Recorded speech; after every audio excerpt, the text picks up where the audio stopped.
Hello, my friends. Pamela here. Thanks for joining me. I'm starting this new season, with a series of episodes, that all relate to one theme. And that theme is that I'm trying to change some of the limiting beliefs that we may have. Things that have been taught to us perhaps incorrectly, things that have been accepted as truths, and a way to look at things in a different way, perhaps to support some of the movements that we'll be learning, and also to support your optimal well-being. So today's episode, I'd like to talk about stretching. And I'll go into a little bit of my backstory so you can get to know me a little bit better. And then we will do a motion and you will feel the truth about stretching and how it is something that I would like to dispel the validity of. I have a background in dance. It began as a background in gymnastics. When I was 6, I saw a group of people come to my school and do flips in the air as a demonstration to get more people to come to the gym. And I thought, wow, I really want to do that. So I joined gymnastics. When I was in gymnastics, I was competitive. I learned the routines for the competitions, and I was competing in all levels, in all areas, the floor and beam and bars and vault. When I was doing gymnastics, I found that I had a lot of pain. And one of the things that our coach did for us was he brought in a dance instructor so that we could get better at our floor exercise routines, which is the more dancey kind of part of gymnastics. And this dance instructor would teach us little mini classes. And after I experienced this, I was like, okay, this is pretty nice. This doesn't hurt so much. So I decided actually to check out of the world of gymnastics. Anyway, I had already grown pretty tall, so it really wasn't working for me anymore at age 11. And I switched over to dance. And with dance, I found that I had a natural rhythm. It probably came through my mother because she could play piano by ear. And so this natural rhythm helped me with my dance, and also I was able to excel right away. But I was still in the mode of stretching. This was part and parcel of being a dancer. Was you come into the studio, you set yourself down on the floor, and you start stretching even before the class begins. And during the class, there's a stretching period. So there's a lot of stretching going on. So this was normal for me in gymnastics, also normal for me in dance.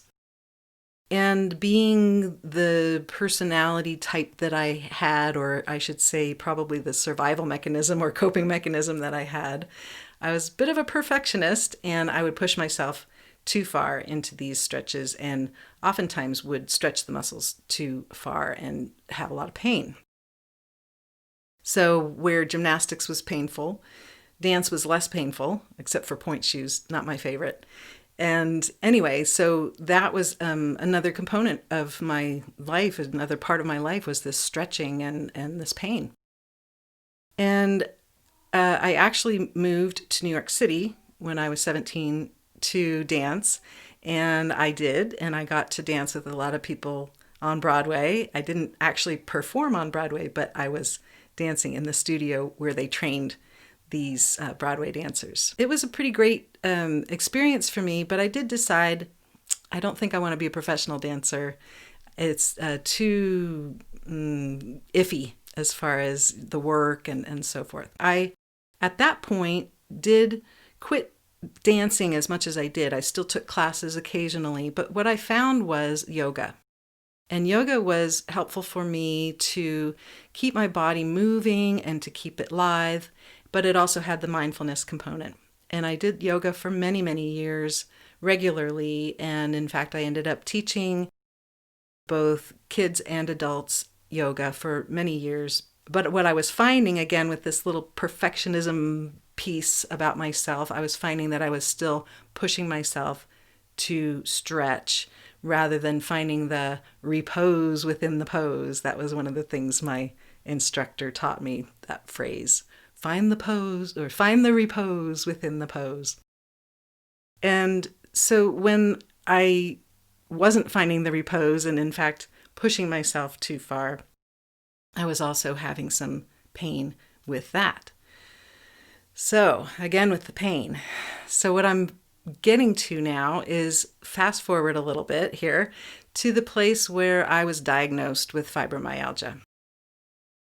I had a lot of pain in my hips, so much so to the point where we lived in a hilly area and I could not go up the hill easily.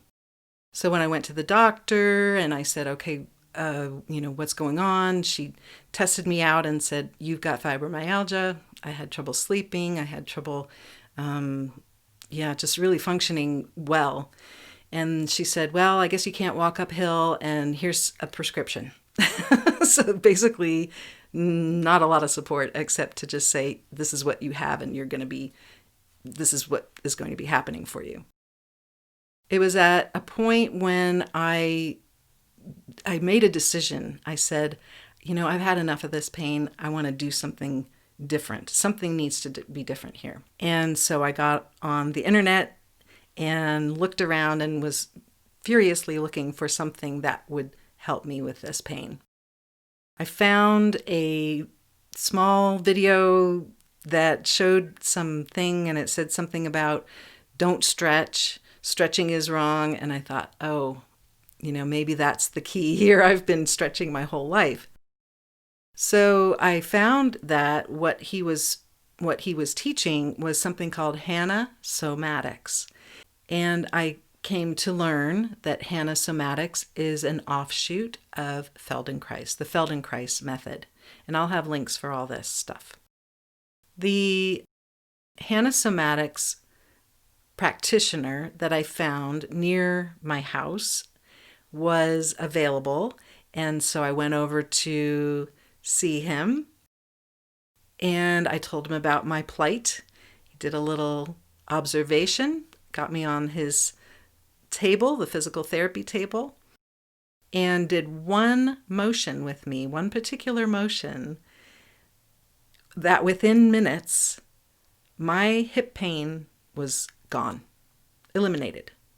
And I said, oh my goodness, this is amazing. I need to learn as much as I can about this.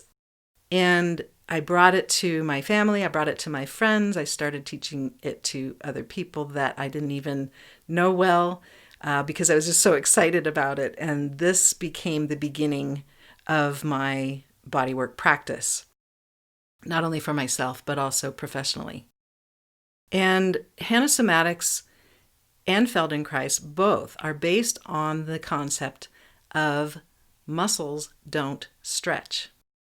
And that is our first myth. I'm kind of a myth buster in this series, in this season, that muscles don't stretch. So there's a fact. Muscles do one thing. They contract. That's it. So if a muscle isn't contracted, it's just sitting there. It's just released. It's normal length, status. So it can only contract, and then the regular status without the contraction, we could call that released or just the regular muscle length.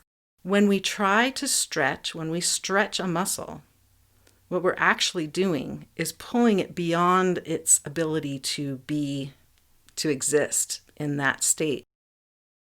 What happens is the muscle fibers tear apart. We get small tears in these muscles, and it hurts. The other thing that happens, besides the small tearing, these little micro tears, or bigger tears if you do it strenuously, but the problem with these micro tears, not only the pain, but there's also continual healing that needs to happen.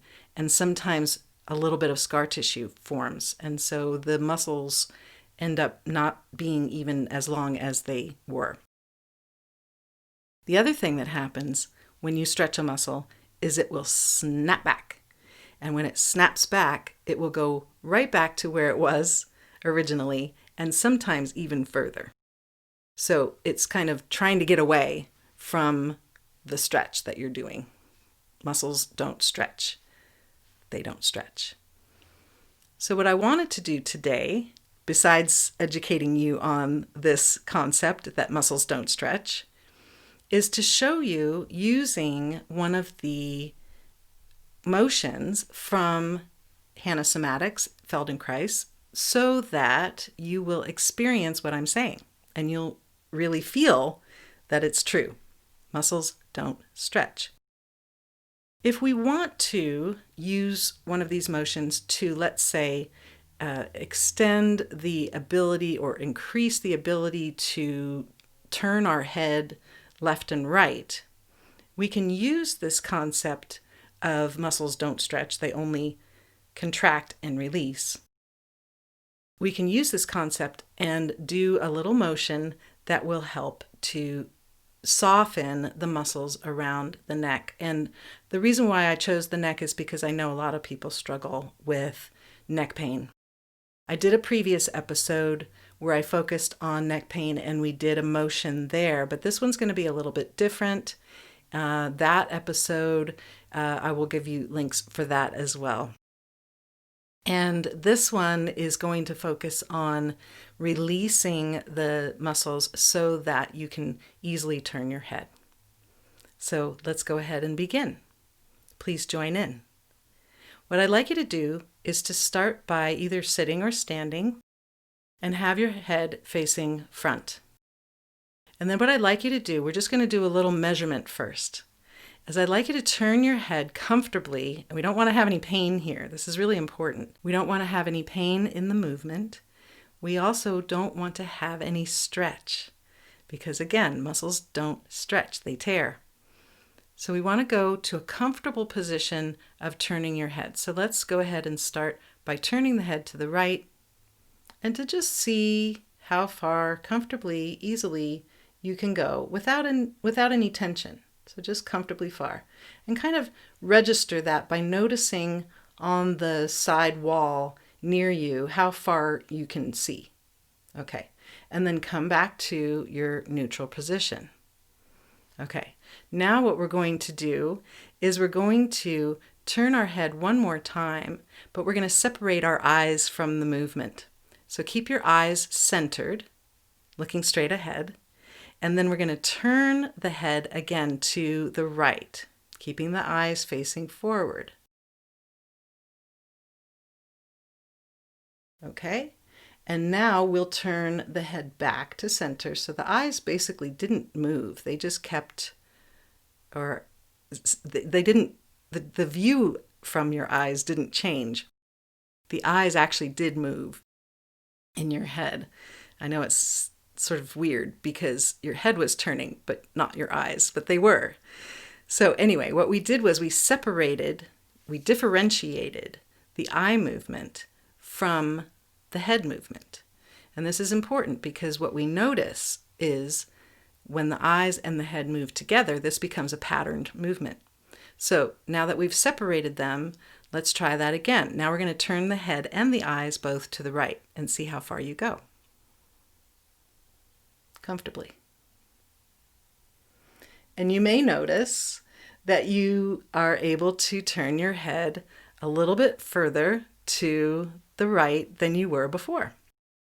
And this is because we have separated the movement of the eyes from the movement of the head and allowed the muscles to respond in their own way rather than being this patterned movement of eyes and head together. So just that simple thing can release the tension in the muscles in the neck. Let's go ahead and balance this out by doing it the other direction. So again, facing forward with your head and eyes, and we're going to turn both the head and the eyes to the left this time, and just go as comfortably as far as you can go comfortably, no stretch, no pain. All right, so let's try that together. Here we go. Turning the head to the left with the eyes coming along. And then just see how far you go comfortably without any pain, without any stretch, just a comfortable distance. And then note how far your head has turned by noticing something on the side wall that you can remember. And then go ahead and turn your head back to center, coming back to neutral. And now we're going to separate the eyes, differentiate the eyes from the neck and the head movement.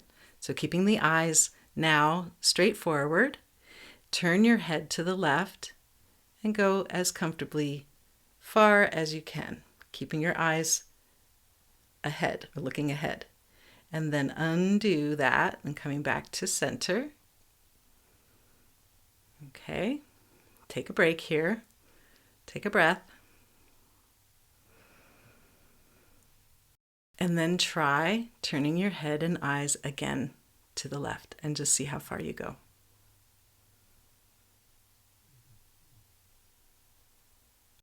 Again, we don't want to have any pain or stretch, and then you can come back to center.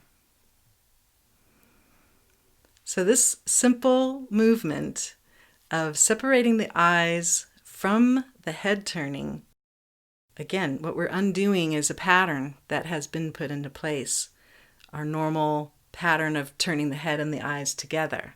By separating the eye movement from the head movement, now we have a little bit bigger mobility and range of motion in the head turning.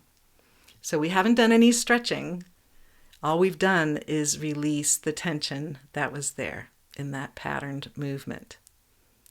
Pretty amazing. So to tie all this together, one more time, muscles do not stretch.